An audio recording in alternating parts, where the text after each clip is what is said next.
Welcome to this tutorial on our electric road planning prototype. As you have seen on the screen, we have loaded in the background 10 million transport routes that are annual freight transports in Sweden.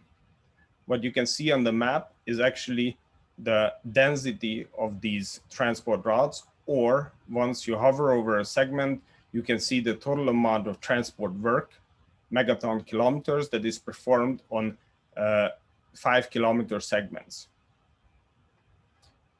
In order to figure out what's the best possible plan to electrify and decarbonize heavy freight transportation, people are considering electric roads as a technology. This is a technology that has been tested both in Sweden and in Germany, as well as in the UK and in the US. You can read about our model, what is taken into consideration in the help menu here. And you can take a tutorial on how to use the tool by triggering this question mark. But instead of this, I want to show you that using the current methodologies, people are considering actually implementing corridors, long stretches of transport routes that will be electrified using electric roads. So if you select the battery size that you plan to have in heavy freight vehicles, let's say 100 kilowatt hours, and you select what's the power effect or the charging power that these vehicles will be charged at, let's take 300 kilometers, a small corridor of 300 kilometers between Stockholm and Norrköping in Sweden will electrify the transport work that is shown here in green. If one hovers over a segment, one can read off how much is the total transport work here and what % of the total transport work is electrified here. The reason only a % of the transport work is electrified, because obviously on this segment, many other vehicles are actually arriving and carrying out transport work, transporting weight, also by not touching these electrified segments. Okay. On the other hand, vehicles that are going on these electrified segments, most of the vehicles, in this case, actually all of the vehicles, carry out their work in an electrified fashion. If you go to the end segment here, you can see that we're still carrying out most of the work in an electric fashion. Okay. However, as soon as we get off from that direction, we can see that on this stretch, only 33% of the transport work will be electrified. So this is a corridor plan. We can get the statistics about this corridor plan using this button.